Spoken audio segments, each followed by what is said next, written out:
지난주에는 하나님의 생명을 받는 사람이라는 제목으로 말씀을 전해드렸어요. 하나님의 관심은 오직 하나님이 피조한 인생들이 하나님의 생명을 받게 하는 거예요.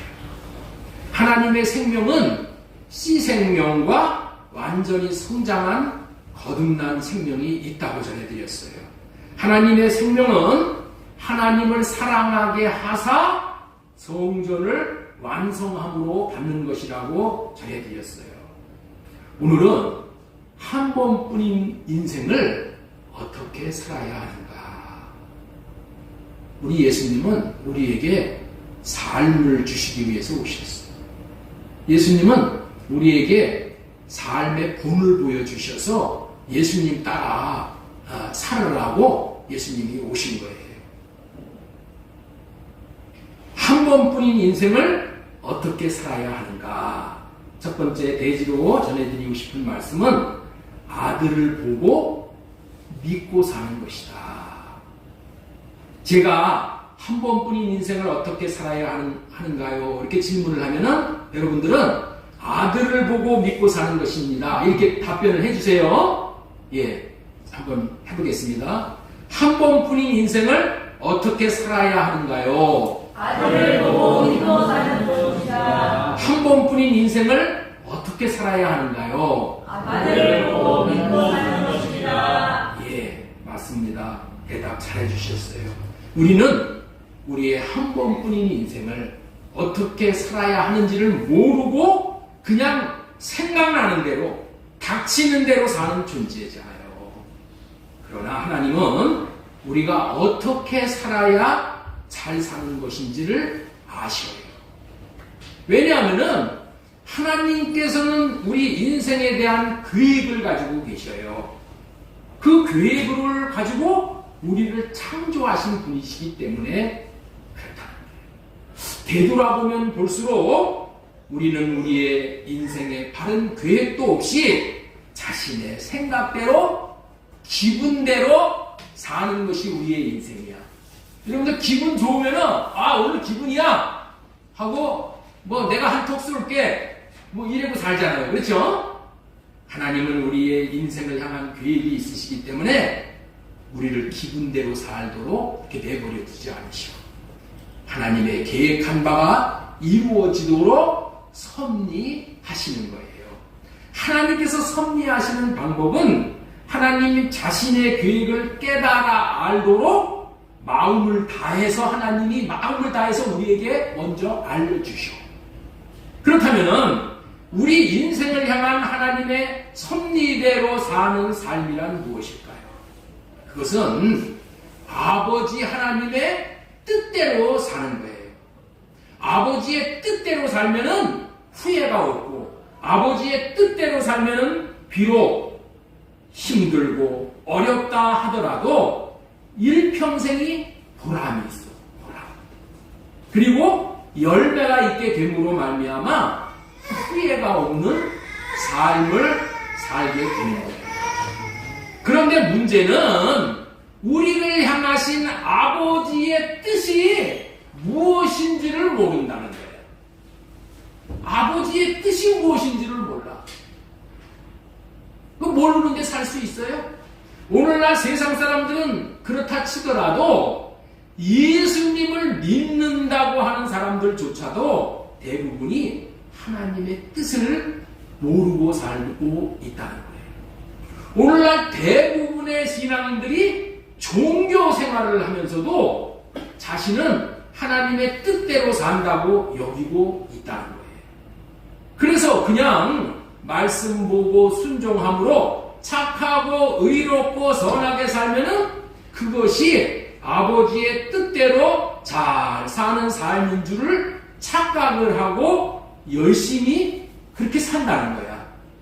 그렇게 열심히 살려고 한다고 아버지의 뜻에 순종을 할 수 있냐는 거예요. 절대로 그렇게 살아서는 아버지의 뜻에 합당하게 순종을 할 수가 없어. 순종을 할 수가 있어야 되는 거야. 순종을. 여러분들이 아버지의 말씀에 순종이 됩니까? 순종을 할 수 있어야 뜻대로 사는 거예요.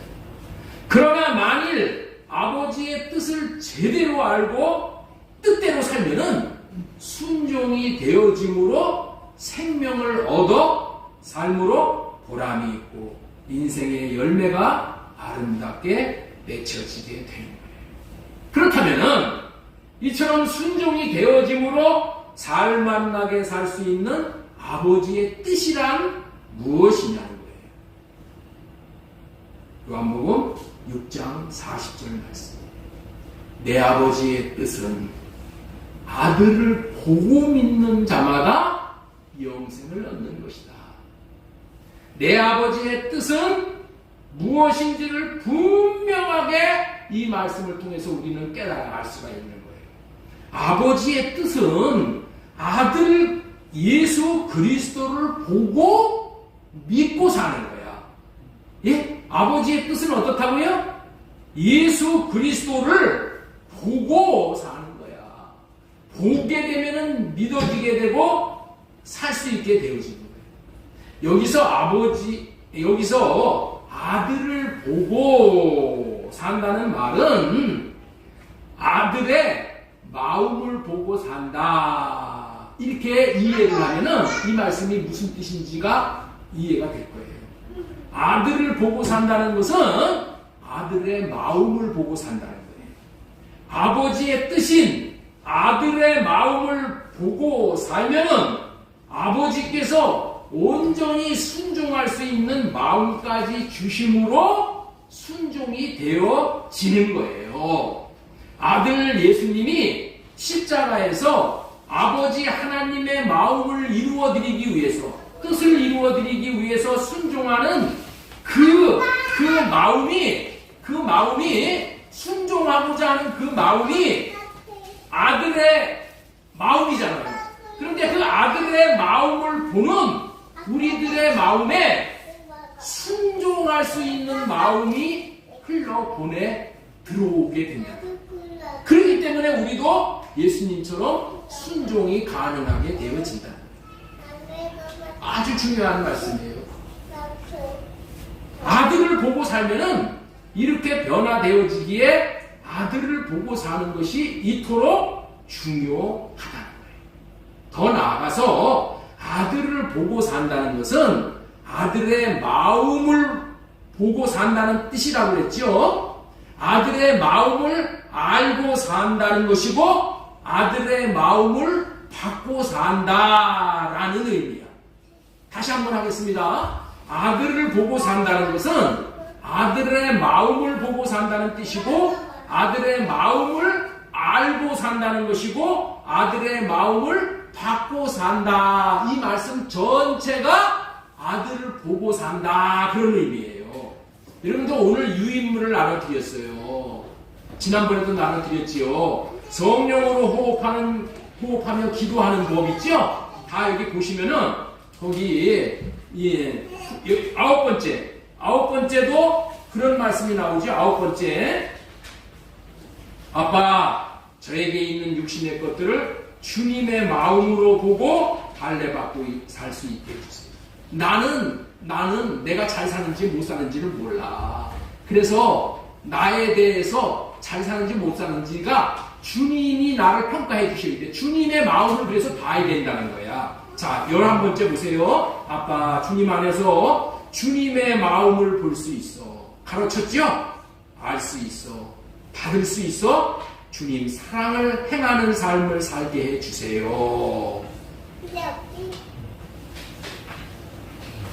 주님의 마음을 보고 살게 해달라고 기도하는 내용이에요. 주님의 마음을 보는 것이 이토록 무척이나 중요하기 때문에 유인물을 나누어 드린 대로 기도해서 아들의 마음을 볼 수 있기를 바라는 마음으로 여러분들에게 드리는 거예요. 가지고 가셔서 기도를 배우시고 실천하시고 주님의 마음을 보시고 나타내면서 하시길 바랍니다. 여러분들 기도는 내 뜻을 이루는 게 아니야. 내 정욕을 채우는 게 아니야. 그러면 예수님을 무당 만드는 거예요.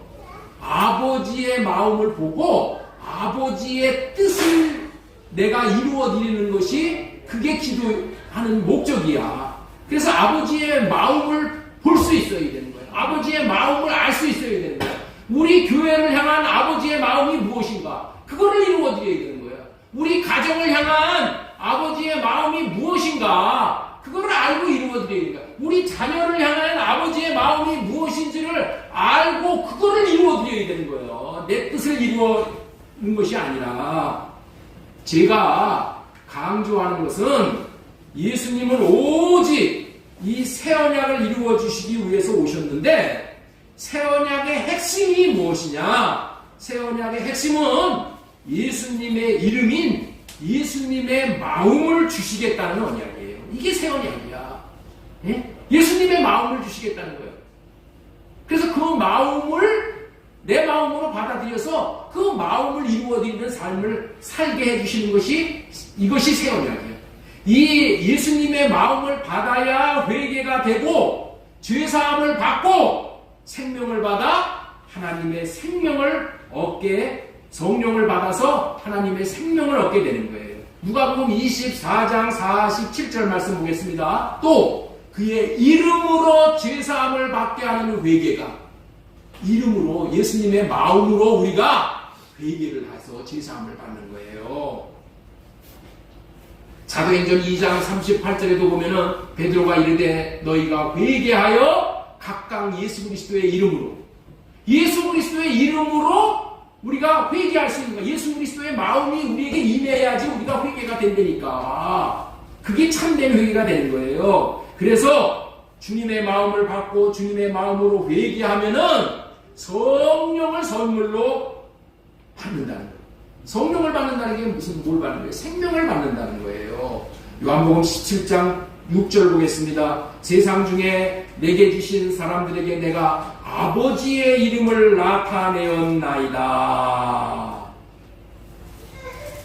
예수님이 아버지의 이름을 나타내었다고 하시는 것은 아버지의 마음을 나타내심으로 아버지의 마음을 알게 하였더니 세상 사람들이 어떻게 됐다고요? 신기하게도 세상 사람들이, 그 마음을 받은 사람들이 어떻게 돼요? 아버지의 말씀을 지키었나이다. 이렇게 얘기하고.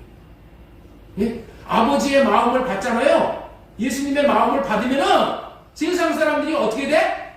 순종하는 삶을 살게 된다니까. 아버지의 말씀을 지키는 삶을 살게 된다는 거예요.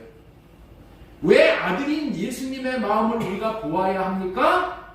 우리들은 아들 예수님의 얼굴을 봄을 통해서 아버지의 마음을 알 수 있기 때문인 거예요. 자, 보세요. 아들 예수님을 보면은 그 예수님의 얼굴은 아버지의 이름, 아버지의 마음을 나타내고 있다는 거야. 예수님의 얼굴에 아버지의 마음이 나타나고 있어. 왜? 예수님은 안에 아버지 하나님을 모시고 사셔. 안에. 그러니까 뭐야? 이 얼굴에 아버지 하나님이 나타나시는 거야. 이 얼굴로. 예수님 얼굴만 보면은 아버지의 마음을 알 수 있게 되는 거야.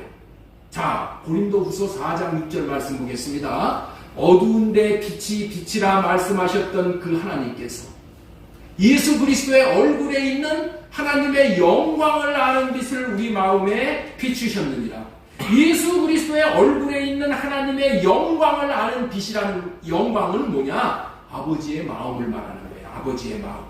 아버지의 마음을 아는 빛을 우리 마음에 비춰주신다는 거야. 우리가 예수님의 얼굴을 봤을 때 그 얼굴에서 아버지의 마음이 우리 마음을 비춰준다는 거야. 그래서 어떻게 돼요? 그 예수님의 아버지의 마음을 통해서 우리가 믿음도 생기고 회개도 하고 생명도 얻게 된다는 거예요. 이런 뜻인 겁니다. 이 말씀이 이런 뜻이라. 우리는 2000년 전에 골고다 언덕에서 시간과 공간을 초월해서 지금 영으로 역사한다는 것은 마음으로 역사하는 거야. 이 마음으로 역사하는 그 예수님의 그 마음을 이 시간 우리가 볼 수가 있다는 거야. 여러분들 있죠? 우리가 2000년 전에 돌아가신 십자가에 달려신 예수님, 그 예수님을 우리가 육신으로는 볼 수가 없어. 그리고 지금은 시간도 지나버리고 여기서 공간적으로도 너무나 멀어. 못 봐. 그러나 영의 세계는 마음의 세계인 거예요. 우리 마음으로 십자가에서 죽으시는 아들의 예수님의 그 얼굴을 지금 보면은, 예수님의 얼굴을 지금 보면은, 하나님이 우리를 사랑하셔서 우리를 죄에서 건지시기 위해서 아들을 죽이시는구나 하고, 하나님이 우리를 위해서 아들까지 아끼지 않으시는 그 하나님의 마음을 알 수 있게 된다는 거예요. 그 아버지의 사랑의 마음을 알아서 그 사랑의 마음을 받으면은 우리도 하나님을 사랑할 수 있게 되어진다는 거야. 저와 여러분들은 하나님을 절대로 사랑할 수 없는 존재예요. 이 예수님의 얼굴에 나타난 아버지의 마음을 볼 수 있어야 하나님을 사랑함이 가능하게 되어진다는 거예요. 이 말이 신명기 30장 6절에서 사랑하게 하사 생명을 얻게 하실 것이며 의 말씀인 거야. 띄워주세요. 신명기 30장 6절 네 하나님 여호와께서 네 마음과 네 자손의 마음에 할례를 베푸사 너로 마음을 다하며 뜻을 다하여 네 하나님 여호와를 사랑하게 하사. 하나님은 어떻게 돼요? 사랑할 수 없는 우리의 마음을 알고 하나님의 사랑을 아들의 얼굴에서 나타나는 하나님의 영광의 빛, 하나님의 마음을 아는 그 빛을 우리 마음에 비춰준다는 것이 뭐예요? 그 사랑을 부어주시는 거예요. 그래서 그 사랑을 받을 때에 우리가 아버지 하나님도 사랑하고 예수님도 사랑하고 이웃도 사랑하고 원수까지도 사랑할 수가 있게 되는 것이다. 그래서 하나님 아버지의 뜻은 아들을 보고 하나님의 마음을 보고 사는 것이라는 거예요. 아들을 보면은 아버지의 마음도 알게 되고 아들의 마음도 알게 되는 거예요. 아들도 아버지도 모두 다 어떤 마음을 갖고 계셔요? 저와 여러분들을 살리기 위해서 자신은 죽으시는 마음이 아버지와 아들의 마음이잖아요. 하나님의 생명은 어떤 생명이라고 말씀을 전해드렸어요? 하나님의 생명은 다른 사람을 살리기 위해서 나는 죽는 생명이라고 했잖아요. 그렇죠? 이 생명이 우리들을 살리는 거예요. 우리는 아들의 얼굴을 보고 하나님의 마음과 아들의 마음을 볼 수 있어야 하는 거예요. 왜냐하면 아들을 볼 수 있어야 아들의 얼굴에 나타나는 하나님의 마음과 아들의 마음을 알아야지만은 하나님이 받으시는 진정한 회개를 할 수 있고 믿을 수 있고 사랑할 수 있으므로 영원한 생명을 얻게 되므로 주님과 생명으로 하나가 되어지는 거예요. 이게 구원이야. 이게 우리가 주님과 하나가 되어지는 게 구원이야. 포도나무와 가지가 하나가 되는 게 구원이잖아요. 그래 열매를 맺잖아. 생명의 열매. 아들을 십자가에서 죽도록 하시는 아버지 하나님의 마음, 십자가에서 처참하게 죽는 아들 예수님의 마음을 온전히 볼 수 있다면 주님이 나를 이처럼 사랑하사 십자가에서 죽으시는 것이구나를 확실하게 볼 수 있다면 자신이 지은 죄 때문에 죽으시는 예수님의 마음을 보고 알 수만 있다면 자신이 지은 죄에 대해서 통회하며 애통하며 회개할 수 있게 되어지는 거예요. 그 예수님에 대해서 또한 고마운 마음을 갖게 되면서 자신에게 정말로 필요한 것은 이 세상에 어떠한 것도 아니고 예수님 한 분, 오직 예수님 한 분이구나를 깨달아 알게 되는 거예요. 예수님에 대해서, 하나님에 대해서 자신의 마음을 열게 되는 것이 이러한 과정을 통해서 우리 마음을 열게 되는 거예요. 아들의 얼굴을 볼 때에 아들의 마음, 아버지 하나님의 마음을 모두 보게 되므로 그 마음을 보고 받는 자들은 아들과 아버지에 대한 믿음을 갖게 되고 모두 다 사랑하는 자들이 되어서 영원한 생명을 얻게 되어지는 거예요. 그래서 요한복음 6장 40절 말씀, 내 아버지의 뜻은 아들을 보고 믿는 자마다 영생을 얻는 이것이니 라고 하신 거예요. 이 아들의 마음을 볼 때에 이런 복음이 우리 안에 이루어지는 거예요. 제가 빌라 1층, 우리 빌라 1층에 사시는 분이 홍선찬 씨라는 분이에요. 그런데 얼마 전에 폐암 4기로 판정을 받았대요. 그래서 이 손까지 크게 전이가 되어 왔다는 거예요. 이분은 한 번도 교회를 다녀본 적이 없어. 일평생. 그리고 성경을 한 번도 접해본 적이 없는 불교인이에요. 그런데 마음이 얼마나 착한지 몰라. 그 아내도 이렇게 착해.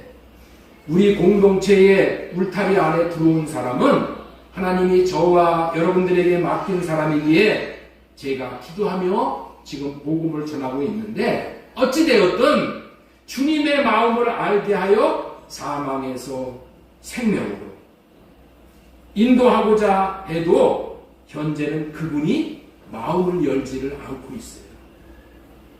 하나님이 당신을 사랑하신다.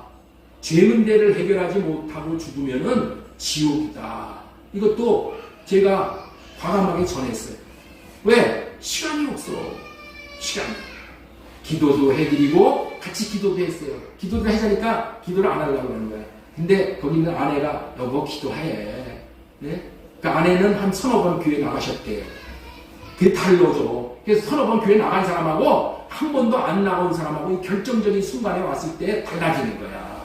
그러니까 어떻게든지 한 번씩 이 교회에 이 문턱을 한번 넘었다가 가면은 교회에 대한 좋은 인식이 있는 거예요. 그리고 시간이 없기 때문에 사형리도 전해드리고 제가 현대어 성경도 갖다 드리면서 마음을 열어보려고 했어요. 그런데 그 사람은 지금 자기 정신이 혼란해서 지금 말씀을 들을 시간 내기가 힘들다는 거예요. 제가 어떻게 쓰는지 저분한테 말씀을 전해드려서 성경을 알려드리려고 했는데 자꾸만 지금은 내 머리가 너무 혼란하다. 그도 그렇지요. 오죽하겠어. 저를 통해서 주시고자 하는 주님의 마음을 받아들이지 않고 있는 거예요. 왜 그럴까요? 왜 그럴까요? 예? 왜 주님을 통해서 주님의 마음을 저를 통해서 전달하고자 하는 아버지의 마음을 왜 저 사람이 안 받아들일까? 이유는 딱 한 가지야. 이유는 딱 한 가지. 그분을 위해서 죽으신 주님의 마음을 모르기 때문에 그런 거예요. 주님의 마음을 모르기 때문에 저분이 저를 통해서 주시는 그 마음을 받아들일 생각을 안 합니다. 만일 그분을 향한 예수님의 마음과 하나님의 마음을 뼈저리게 볼 수 있고 알 수 있다면 회개하고 그 예수님을 자기 자신의 구주로 믿고 모시어 드리게 되므로 주님을 사랑하는 자가 되어 영생을 얻게 되는 거예요. 그렇게 받아들이는 자에게 영원한 생명인 영생을 주시겠다고 우리 주님은 약속하십니다. 요한일서 2장 25절 말씀 봅니다. 그가 우리에게 약속하신 것은 이것이니 곧 영원한 생명입니다. 우리 하나님께서 우리에게 약속하신 것은 최고로 좋은 것 약속하신 거예요. 영원한 생명. 하나님의 생명 주시겠다는 거예요. 디도서 1장 2절 영생의 소망을 위함이라. 이 영생은 거짓이 없으신 하나님이 영원 전부터 약속하신 것인데 이렇게 말합니다.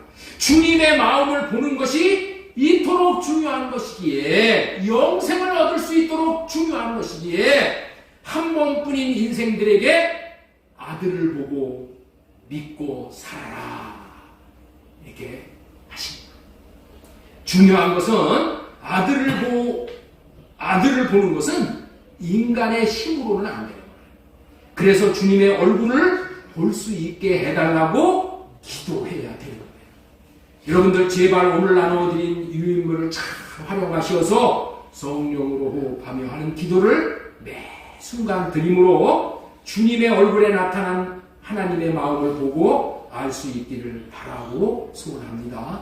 여러분들 거기 이 성령으로 호흡하는 이 기도하는 법이, 야, 이게 뭐 처음 여러분들이 접해보니까, 목사님 뭐 성령으로 호흡하고 뭐 이런 기도를 하라고, 이거 목사님이 이단하냐? 이런 그렇게 생각하지 마시고, 저를 믿으시고, 성경에 근거해서 이런 기도문이 나오는 거예요. 성경에 근거해서. 지금 성경에 대해서 하나하나 다 이제 여러분들에게 이해를 시킬 수가 없어. 이런데 다 이해하고 이거를 기도를 하면은 늦어. 그러니까 먼저 어떻게 하는 거예요? 기도하고 보는 거야. 기도하면은 이루어지는 것을 통해서, 야, 이게 진리구나. 이렇게 기도하는 것이 맞는 기도구나. 이거를 알게 될 줄로 믿습니다. 그런데 중요한 것은 우리가 아들의 마음을 보기 위해서 동분서주하며 인간의 노력으로 아들을 찾아다닌다고 아들을 보고 믿을 수가 있는 것이 아니라는 거예요. 아들을 보려면은 우리가 어떻게 해야 되냐? 우리 가운데에 아들이 나타나 주셔야 되는 거예요. 아들이 오셔야지. 내가 아들을 찾아다니면서 아들의 마음을 보려고 여러분들 있죠? 못 찾아.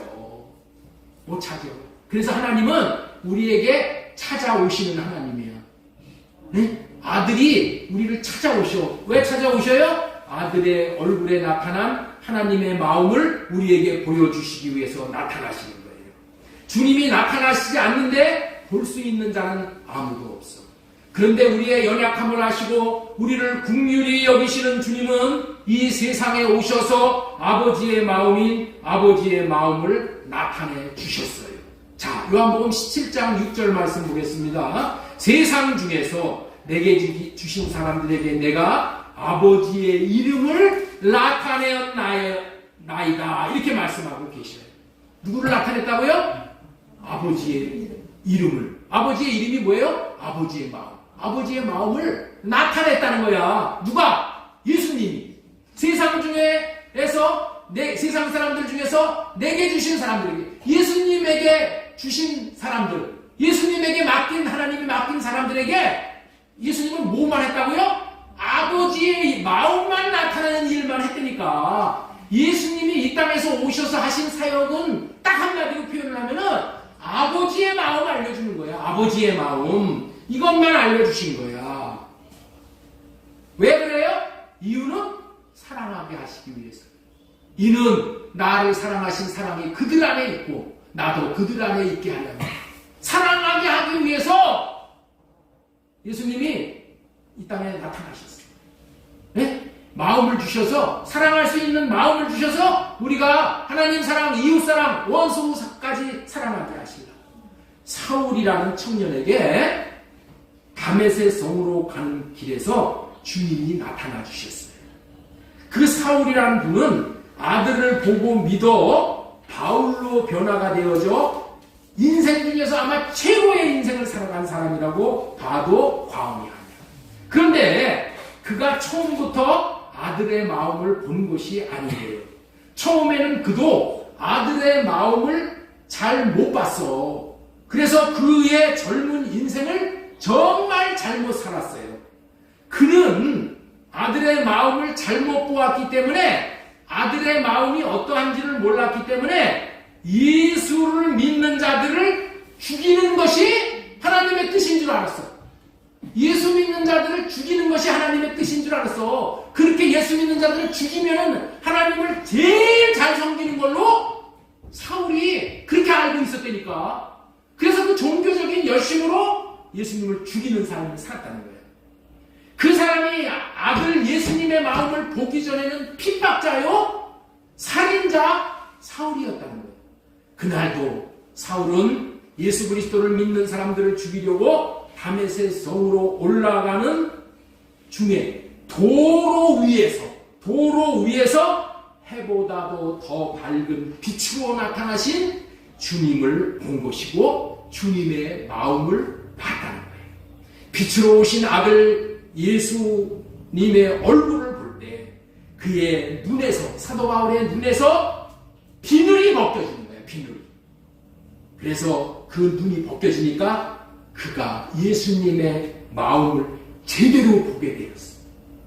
그리고 예수님을 믿고 생명을 얻는 구원에 이르렀을 뿐만 아니라 많은 사람들이 일평생을 주님을 그리스도로 왕으로 믿고 하나님의 생명을 얻게 하는데 쓰임받는 최고의 가치 있는 인생을 살아갈 수가 있었던 거예요. 이와 같은 원리로 우리 모두는 아들을 보고 믿어서 하나님을 사랑하고 하나님의 생명을 얻는 이런 복된 인생이 되어야 될 줄로 믿습니다. 지금까지는 한 번밖에 살 수 없는 인생 어떻게 살아야 하는가? 첫 번째, 아들을 보고 믿고 사는 것이다 라는 말씀을 전해드렸고, 두 번째 대지로 전해드리고 싶은 말씀은 아들이 나타나 주시는 사람으로 살아야 한다.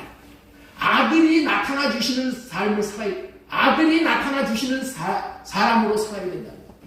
아들이 나타나 주시는 사람이 있고 아들이 안 나타주는 사람이 있다는 거야. 네? 이 세상에는 아들이 나타나 주는 사람이 있고 아들이 나타나 주지 않는 사람이 있다는 거예요. 자, 이 지구상에는 2022년의 통계를 따르면은 80억 명이 넘는 인구가 살고 있어요. 세상 사람들은 그 많은 사람들을 분류할 때 여러 종류로 분류를 합니다. 피부색이 흑인, 백인, 황색인. 피부색으로 분류를 하는 사람들도 있죠.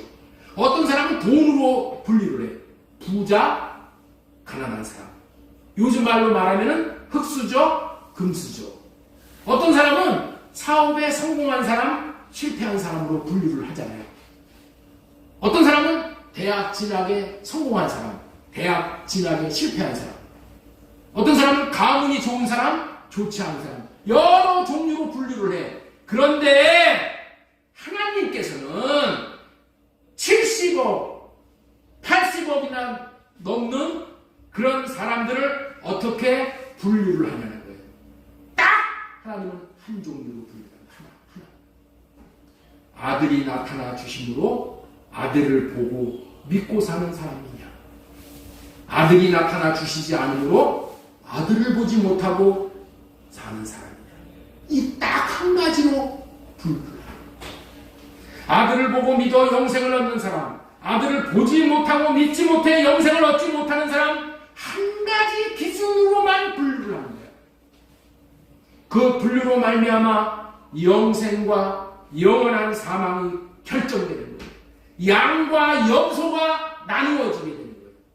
그렇기 때문에 우리는 아들이 나타나 주시어 아들을 보고 사는 사람이 되어야 마땅한 거예요. 우리의 일평생의 소원은 아들이 나타나 주셔야 하는 것이고 성령 하나님이 나타나 주셔야 하는 거예요. 저는 이 기준에 목회 인생을 건 사람입니다. 그래서 우리 성현이의 이름도 성령님이 나타나 주시는 사람의 의미라는 성령님의 성자와 나타날 현자를 따라요. 이게 가장 중요한 우리의 주제야. 하나님이 나에게 나타나야 돼. 주님이 나타나셔야 된다고 주현이를 했더니 여자 이름 같다고 그래서 싫다고 그래서 성령님이 나타나신 사람 성현이라고 이름을 지은 거예요.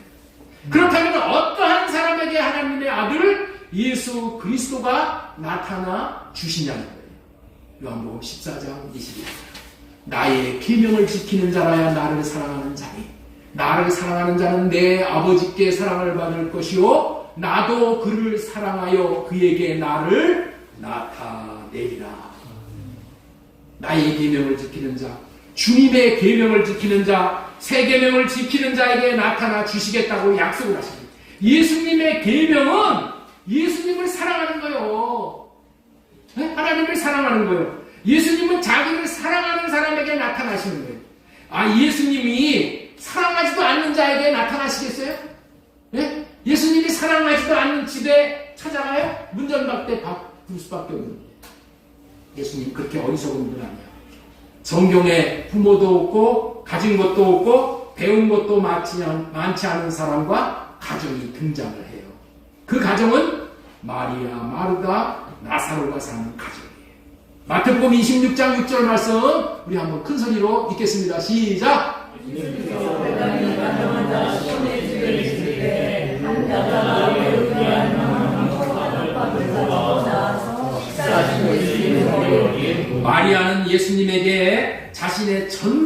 재산을 모아둔 옥합을 깨버렸어요. 그리고 예수님의 머리에 부어드리며 그녀가 예수님을 얼마나 사랑하는지를 나타낸 사람이고 그 가정이야. 예수님도 이 가정을 사랑하시어 기억하시고 방문하시어 자주 나타나 주셨어요. 한 번은 마리아의 사랑하는 오라버니 나사로가 죽었어요. 그런데 예수님이 이 가정에 나타나시어 나사로의 무덤을 찾아가시어서 나사로를 살려내십니다. 부활시켜 주십니다. 이처럼 예수님은 예수님을 사랑하는 자에게 나타나 주시는 분이에요. 잠언 8장 17절 말씀 보겠습니다. 나를 사랑하는 자들이 나의 사랑을 이루며 나를 간절히 찾는 자가 나를 만날 것입니다. 예수님이 나타나 주시니까 예수님이 우리가 만날 수 있게 되는 거예요. 예수님은 자신을 사랑하는 자에게 찾아가 나타나 주시는 분이에요. 예수님은 사랑하여 간절히 찾는 자를 찾아가 만나 주시는 분이에요. 그뿐 아니라 사랑하는 자를 찾아가시어 육신의 복도 풍성하게 주시는 분이에요. 자, 17절 읽었으니까 18절. 사랑하는 자에게 부귀가 내게 있고 장구한 재물도 공의도 그러하니라. 내 열매는 금이나 정금보다 나으며 내 소득은 순금보다 나으니라. 나는 정의로운 길로 행하며 공의로운 길 가운데로 다니나니 이는 나를 사랑하는 자가 재물을 얻어서 그 곳간에 채우게 하려 함이니라. 잠언 답에 보시기 바랍니다. 나에게는 주님이 나타나실까? 나에게는 주님이 지금 나타나십니까? 나타나신다면 왜 나타나실까? 왜 나타나셔요? 옆에 있는 분에게 물어보세요. 당신에게 왜 주님이 나타나십니까? 물어보세요.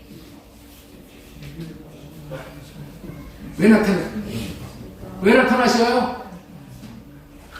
나타나는 것을 경험하지 못해서 모르셔요?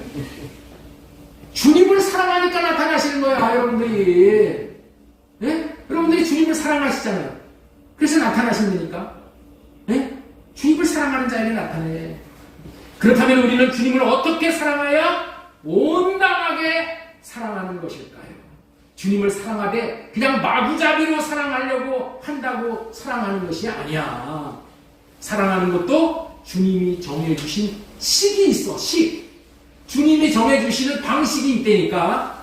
이 주님이 정해주시는 식대로 주님을 사랑해야 주님이 나타나는 거예요.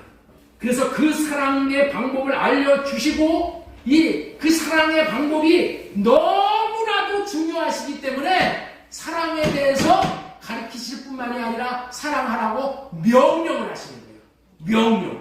명령을 하니까 아이고 이거 나를 왜 이렇게 속박해, 그러면 안 돼. 너무 좋은 거기 때문에 꼭 받아야 되는 거기 때문에 명령하는 거야. 요한복음 15장 12절 보겠습니다. 내 계명은 곧 내가 너희를 사랑한 것 같이 너희도 서로 사랑하는 것이니라. 내 계명이라고 여기서 있어요. 예수님의 계명. 내가 너희를 사랑한 것 같이 너희도 사랑하는 것이 뭐라고요? 그게 내 계명이야. 예수님의 계명. 이 말씀처럼 잘 들어보세요. 내가 십자가를 지기까지 너희를 사랑하였으니 너희도 나를 사랑하기를, 이웃 사랑하기를 나처럼 죽기까지 하라는 말인 줄로 믿으시면 아멘 하시기 바랍니다. 네. 그렇게 하시고 아멘 하시는 분들은 크게 후회할 수밖에 없는 삶을 살게 되는 거예요. 왜냐하면 여러분들이 받은 육신의 생명은 자신이 죽기까지 하나님을 사랑하고 이웃을 사랑할 수가 없는 생명이야. 내 생명은 나를 사랑해, 내 자신을 사랑하는 것이지 내가 이웃을 사랑하고 원수까지 사랑하는 그런 사람이 못 된다니까. 하나님의 생명만이 나는 죽고 이웃을 살리는 생명이야. 이웃을 살리기 위해서 내가 죽는 생명은 하나님의 생명밖에 없어. 그렇기 때문에 이웃을 사랑하기 위해서 나는 죽는 생명, 이 하나님의 생명을 받아야 돼요. 그렇기 때문에 여러분들의 의지로 이렇게 살라고 했는데, 내가 너희를 사랑한 것 같이 이 내가 너희를 사랑하는 것 같이 이 생활을 내가 십자가에서 죽기까지 내가 너희를 사랑했으니까 너희도 그렇게 사랑하라. 아멘. 나도 죽기까지 예수님을 사랑하겠습니다. 죽기까지 예수님을 사랑하겠습니다 하면은 여기서 예수님을 사랑하는 사람 아무도 없어. 베드로와 같이 도망가는 사람밖에 안 돼. 예? 이 말의 뜻은 예수님이 우리를 죽기까지 사랑하시는 것은 맞아. 그러나 여기서는 그런 말을 하는 게 아니야. 여기서는 무슨 얘기를 하냐면은 이런 얘기를 하는 거예요. 예수님 안에 계신 하나님의 마음을 보고 하나님의 마음을 받아서 그 하나님의 받은 하나님의 마음으로 사랑을 한 거예요. 예? 그것이 내가 너희를 사랑한 것 같이 사랑하라는 말이야. 이해가 되세요? 예수님도 육신의 몸을 입으셨기 때문에 예수님 자신으로는 사랑할 수가 없었어. 어떻게 했다고요? 예수님 안에는 하나님이 계셨어. 그래서 하나님에게 육신의 생각을 하려고 하나님 사랑할 수 있는 마음을 주세요. 십자가를 질 수 있는 마음을 주세요. 마음을 받아서 그 마음으로 우리를 사랑했다니까. 그것이 뭐예요? 예수님이 우리에게 주시는 계명이야. 내가 너희를 사랑한 것 같이 너희도 서로 사랑하라. 내가 아버지 하나님을 마음에 모시고 마음에 모신 하나님이 주시는 마음으로 사랑한 것처럼 너희들은 나를 마음에 모시고 내가 너희에게 주는 마음으로 원수를 사랑해라. 그 말이야. 그것이 뭐예요? 그것이 내 계명이야. 내 계명. 요한복음 13장 34절에는 뭐라고 얘기해요? 이 계명을 새 계명이다. 새 계명을 너희에게 주노니 서로 사랑하라. 내가 너희를 사랑하는 것 같이 너희도 서로 사랑하라. 우리는 서로 사랑할 수가 없어. 어떻게 사랑해? 예수님이 주시는 마음을 받아서, 사랑의 마음을 받아서만 사랑할 수가 있는 거예요. 이것이 뭐예요? 요한복음 14장 21절에는 나의 계명이다. 나의 계명. 요한복음 14장 21절 나의 계명을 지키는 자라야 나를 사랑하는 자니 나를 사랑하는 자는 내 아버지께 사랑을 받을 것이요 나도 그를 사랑하여 그에게 나를 나타내리라. 이와 같은 내 계명, 새 계명, 나의 계명으로 사랑하는 사람들에게 주님이 나타나십니다. 주님은 우리를 사랑하시기에 우리들에게 자신을 나타내 주시기를 원하시고 원하시는 분이에요. 그런데 우리가 주님이 주신 계명대로 사랑하지 않기 때문에 주님이 나타나실지를 못하는 거예요. 주님은 원래 아버지와 함께 계셔 하늘 영광을 누리시는 분이셨지만은 우리를 사랑하시어 우리에게 나타내 주시기 위해서 하늘 영광을 버리시고 우리에게 나타나신 분이에요. 요한일서 1장 2절 이 생명이 나타나신 바 된지라 이 영원한 생명을 보았고 증언하여 너희에게 전하노니 이는 아버지와 함께 계시다가 우리에게 나타난 바 된 신이라. 나타나신 바가 된 이시야. 지금 뭐예요? 예수님은 우리에게 나타나셨어. 나타나셨단 말이에요. 그런데 왜 우리는 주님의 나타나심을 볼 수 없냐는 거예요. 예? 이게 영적인 문제가 되기 때문에. 마음을 모르기 때문에. 주님이 나타나신 그 분은 우리 곁에 분명히 와 계시지만은 그런데 주님을 못 본다면은 문제는 주님에게 있어요? 우리에게 있어요? 우리에게 있는 거야. 그래서 주님을 못 보는 이유를 히브리서 12장 14절에 분명히 말씀하고 계시는 거예요. 그것이 뭐예요? 한마디로 화평함과 거룩함을 따르지 못하기 때문에. 자, 우리 한번 따라서 한번 하겠습니다. 모든 사람과 시작. 모든 사람과 더불어 화평함과 거룩함을 따르라. 이것이 없이는 아무도 주를 보지 못하리라. 화평함이 뭐예요? 이웃사랑이야. 거룩함이 뭐예요? 하나님을 사랑하는 것이 거룩이야. 그렇죠? 그러니까 하나님 사랑, 이웃사랑을 하지 못하면은 아무도 주를 보지 못한대. 예? 그래서 뭐예요? 성전에다가 제물을 드리다가 척진 사람이 있으면 가서 화해하고 와서 예물을 드리라. 그러면 내가 너를 만나주시겠다. 하나님을 사랑하고 이웃 사랑하는 삶을 사랑하는 자들에게 주님이 나타나 주십니다. 더 정확하게 말씀을 전한다면 하나님 사랑, 이웃 사랑함으로 성전을 다 지은 사람에게 주님이 이름을 주시기 위해서 나타나신다. 우리는 원래 원죄로 말미암아 하나님과 원수 관계가 되어져 버렸기 때문에 하나님의 나타나심을 볼 수 없는 존재야. 그러나 사랑과 긍휼이 풍성하신 하나님이 때를 따라 돕는 은혜를 베푸시기 위해서 한 가지 은혜를 베풀어 주셨어. 예? 우리가 하나님을 만날 수가 없어, 볼 수가 없어. 그런데 우리 하나님은 우리를 긍휼히 여겨주시고 때를 따라 돕는 은혜를 주시기 위해서 한 가지의 은혜를 베풀어 주셨어. 그것이 뭐냐? 그것이 성전의 비밀이야. 성전의 비밀이야. 성전은 하나님과 원수되었던 자들, 하나님을 만나볼 수 없는 우리 인생들에게 하나님이 만나주시겠다라는 유일한 장소가 성전이에요. 하나님이 우리를 만나주시겠다라는 죄인들인 우리들이 하나님을 만날 수 있는 유일한 장소가 어디라고요? 성전이야. 이 교회란 말이야, 교회. 몸된 교회. 그래서 우리를 주님이 사랑한다고 만나주시겠다고 지정해 놓으신 유일한 장소가 구약시대는 성전, 신약시대는 몸된 교회란 말이야. 출애굽기 25장 22절 보겠습니다. 시작. 거기서 내가 너와 만나고. 어디서 만난다고요? 거기서. 거기가 어디야? 성전. 성전 어디야? 지성소, 속죄소. 곧 증거궤 위에 법궤가 증거궤예요. 두 그룹 사이, 천사들 사이에서 우리를 만나주시고. 구약시대는 성전에서만 하나님을 1년에 한 번 만날 수가 있었어요. 만나서 하나님의 얼굴을 보고 하나님의 얼굴빛을 비춤받는 자가 하나님에 대한 더 큰 믿음과 사랑의 마음을 갖게 되고 영생을 얻게 되는 거예요. 그런데 이 새 언약 시대에는 우리의 마음을 성전으로 지은 사람에게 주님은 원할 때마다, 우리가 원할 때마다, 구할 때마다 언제든지 내 마음에서 나타나 주시죠. 왜? 신약시대는 이 성전이 우리의 마음이 되어있어. 성전을 우리의 마음으로 삼고 우리의 마음에 피를 뿌려주시고 예수님이 우리 마음에 거하신다는 거예요. 언제든지. 그래서 우리가 마음에 계신 주님을 보고 성령으로 호흡하면서 우리가 마음을 보고 주님의 마음을 구하면은 주님이 마음을 주신다니까. 그게 그 기도가 이 성령으로 호흡하는 기도예요. 이거 기도해야 돼. 여러분들 그렇지 않으면 주님의 마음을 못 받아. 그렇게 본이 되도록 사신 분이 예수님이시라.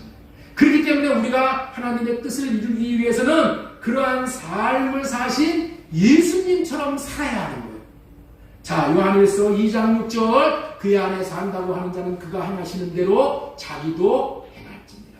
예수님은 어떻게 사셨는지 분명히 알려주시는 말씀을 우리 보도록 하겠습니다. 히브리서 9장 10절 말씀. 그 후에 말씀하시기를 보시옵소서 내가 하나님의 뜻을 행하러 왔나이다 하셨으니 그거 첫째 것을 폐하시면 둘째 것으로 세우려 하십니다. 첫째 것이 뭐예요? 자기의 마음과 자기의 생각대로 사는 거예요. 이게 첫째 것이에요. 자기 생각대로 지 마음대로 하나님을 만나려고 합니다. 하나님을 사랑하려고 안 돼요. 둘째 것은 뭐예요? 아들을 보고 아들이 주신 아들의 마음으로 사는 것을 말합니다. 아들이 주신 마음, 그 마음으로 살아가야 돼. 그게 둘째 것이라니까. 그러면 천당을 누리는 거예요. 천국을 누리고 이 땅에서부터. 내 마음대로 살면 지옥, 주님의 마음대로 살면 천국 누리는 거예요. 예? 이거를 주시러 오셨어. 이거를 둘째 것을 세우러 오셨어. 예수님이 실제로 둘째 것으로 사신 삶의 본을 보여주신 것이 요한복음 17장 6절 말씀. 세상 중에서 내게 주신 사람들에게 내가 아버지의 이름을 나타내었나이다. 응? 안에 계신 아버지 그 마음을 예수님은 나타내는 사람만 사셨다니까. 응? 그 마음만 나타내는 사람. 세상 중에서 아버지가 자신에게 주신 사람들에게 자신의 마음 안에 계신 아버지의 이름, 아버지의 마음을 받아서 그 마음을 나타내는 삶을 사신 것이 예수님이 사신 삶의 전부라는 거예요. 그랬더니 어떻게 됐어? 요한복음 17장 26절. 내가 아버지의 이름을 그들에게 알게 하였고 알게 하리니 이는 나를 사랑하신 사랑이 그들 안에 있고 나도 그들 안에 있게 하리라.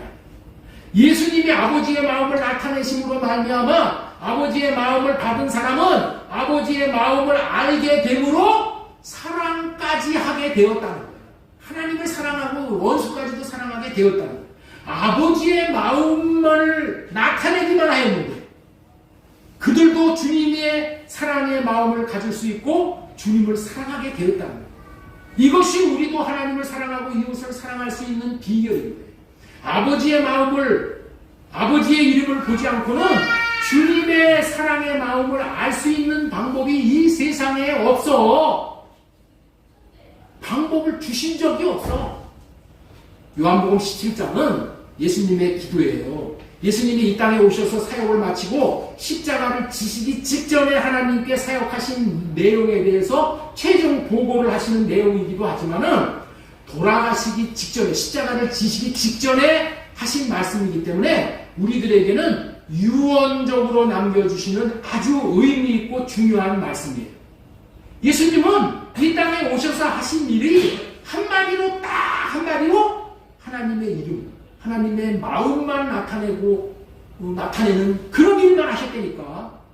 오직 자기에게 하나님이 맡겨주신 영혼들을 하나님의 이름만, 하나님의 마음만 나타내셨을 뿐인데 그 마음을 받은 자들이 하나님의 마음과 예수님의 마음을 알게 되므로 하나님의 말씀에 순종을 할 수 있게 되고, 다시 말해서 하나님을 사랑하는 자들이 되어져서 성전을 짓고 이름을 받아 생명을 얻어 구원을 받는 자들이 되었다. 이 방법은 우리도 생명을 얻는 구원을 받는 것이고, 앞으로 구원받는 자들이 어떻게 살아야 하는지를 알려주시는 말씀이에요. 그렇다면 우리는 어떻게 살아야 한다는 거냐? 어떻게 살아야 한다는 거예요? 우리들도 예수님과 같이 살면 되는 거예요.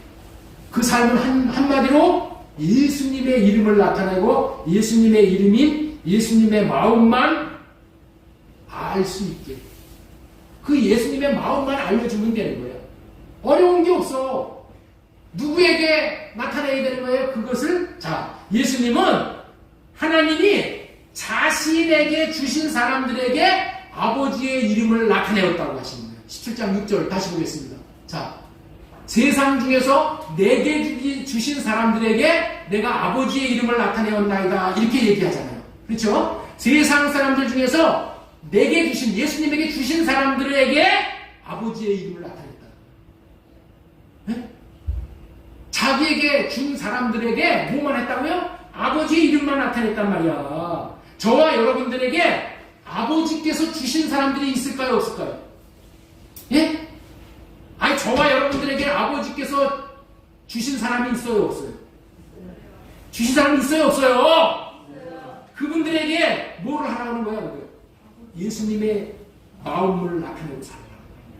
저와 여러분들에게 하나님이 맡겨주신 분들이 누구예요?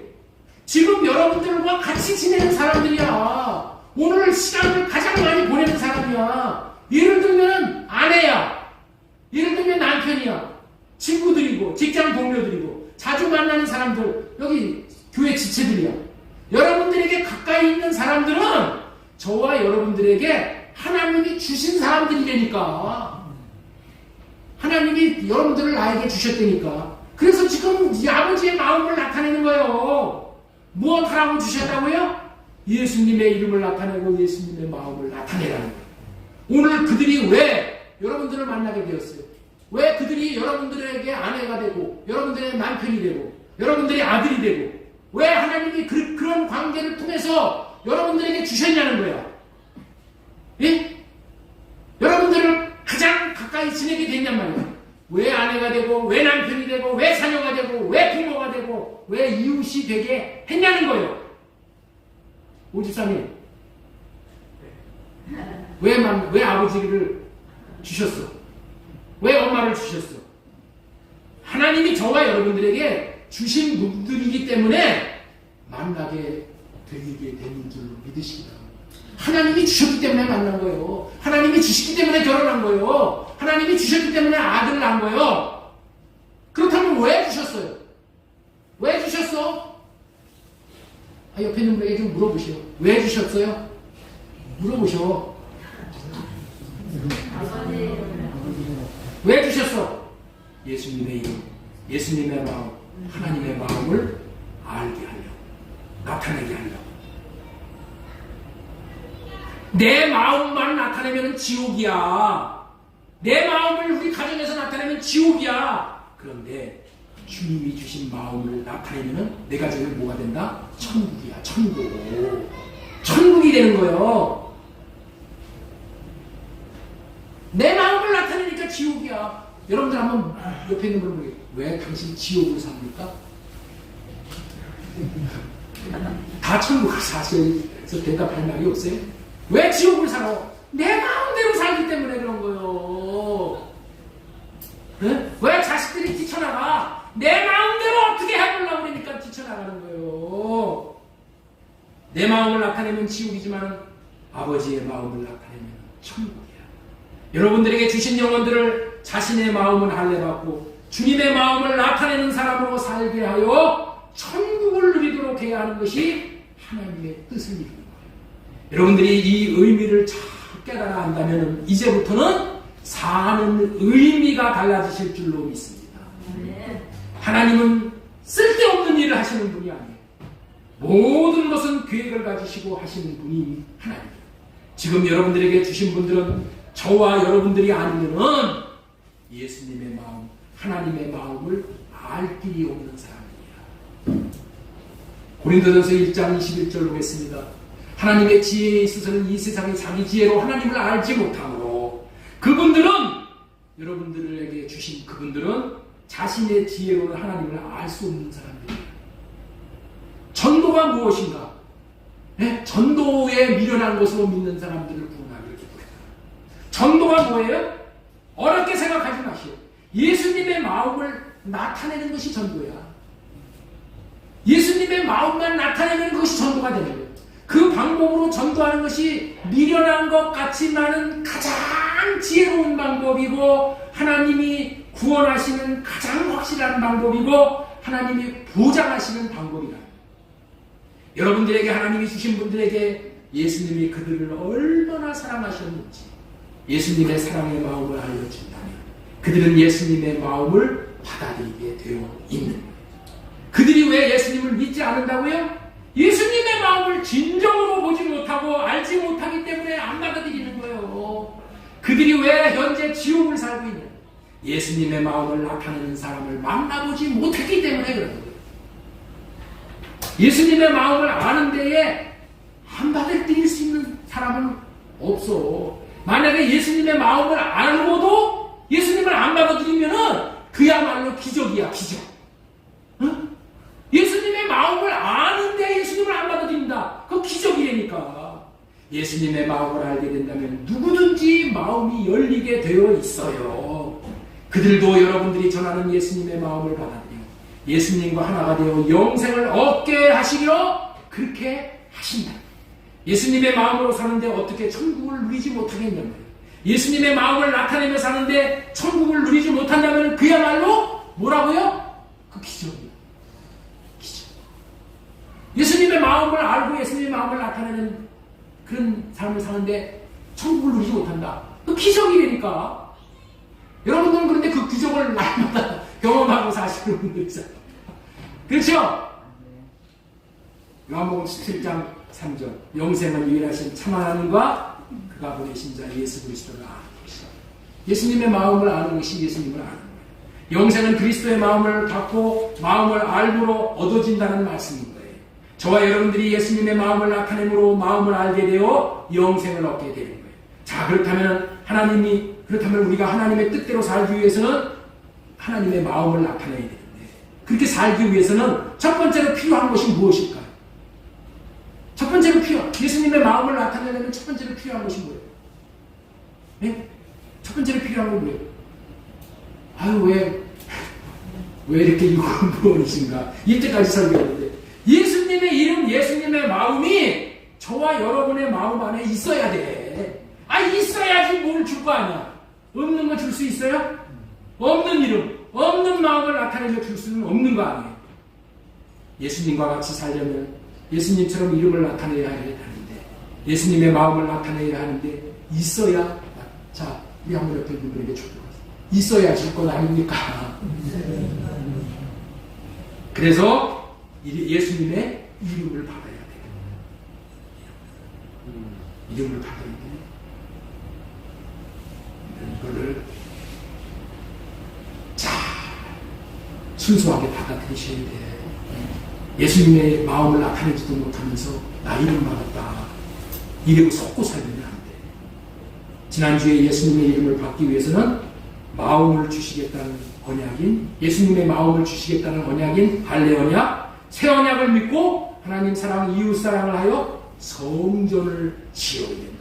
성전이 내 마음에 성전이 사랑하고 성전이 지어졌을 때 예수님이 이름으로 들어오시고, 성전을 짓는 것은 예수님의 사랑의 마음을 구하는 것은 위주하시는 성령님의 도움으로 우리가 사랑을 받아서 성전을 짓는 거예요. 위주하시는 성령님의 도움을 받아서. 그리고 성전이 다 지어지면은 이제 뭐예요? 성령님이 안에 내주하시고, 그것이 이름만입니다. 내주하시고, 내주. 전해드린 오늘 이 말씀을 전해드린 이유는 이름이 너무너무 중요하고, 우리도 예수님처럼 이름 받고 자신이 누리고 또한 하나님이 주신 자들에게 이름을 나타내는 천국을 이 땅에서부터 누리고 살아야 하기 때문입니다. 그렇기 때문에 무엇보다도 먼저 주님의 이름을 받고 주님의 마음을 받고 취하는 것이 너무너무 중요한 거예요. 말씀을 맺겠습니다. 한 번뿐인 인생을 어떻게 살아야 하는가? 첫 번째, 아들을 보고 사는 것이다. 두 번째, 아들이 나타나 주시는 사람으로 사는 것이다. 아들이 나타나 주시는 사람은 하나님을 사랑하고 예수님을 사랑하는 사람이다. 그리고 자기에게 주신 영혼들에게 예수님의 아들 예수님의 마음을 나타나기 위해서는 자신의 마음에 예수님의 이름이 먼저 있어야 돼요. 그 이름을 나타내므로 생명을 살리는 역사를 이루게 되는 거예요. 이렇게 사는 것보다 잘 사는 삶이 없는 것이고, 이것이 우리를 향한 하나님의 뜻이고 계획이시고, 그러니 한 번뿐인 인생을 여기에 마음을 쏟아붓고 사는 인생을 살아야 되는 거예요. 이렇게 사는 것이 최고로 가치 있는 인생이라는 것을 기억하시고, 마지막으로 고린도전서 15장 58절을 읽겠습니다. 그러므로 내 사랑하는 형제들아, 견신하며 흔들리지 말고 항상 주의 일에 더욱 힘쓰는 자들이 되라. 주의 일이 뭐예요? 주의 이름이 뭐예요? 주의 이름이 뭐예요? 호인아, 주의 이름이 뭐예요? 주의 이름이 뭐예요? 주님의 마음을 나타내는 거예요.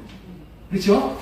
내가 주님의 마음을 받고 내가 주님의 마음을 나타내는 거예요. 이거 힘쓰는 자들이 되라. 이는 너희의 수고가 주 안에서 헛되지 않은지. 이렇게 살아야지 헛되지 않아요. 주님의 마음을 나타내고 산 것만 열매야. 이것만 후회가 없는 인생이 돼요. 이렇게 사셔서 여러분의 인생이 정말 하나님이 보증하시는 최고의 가치 있는 삶이 되시기를 주 예수님의 이름으로 소망을 드리고 축복합니다.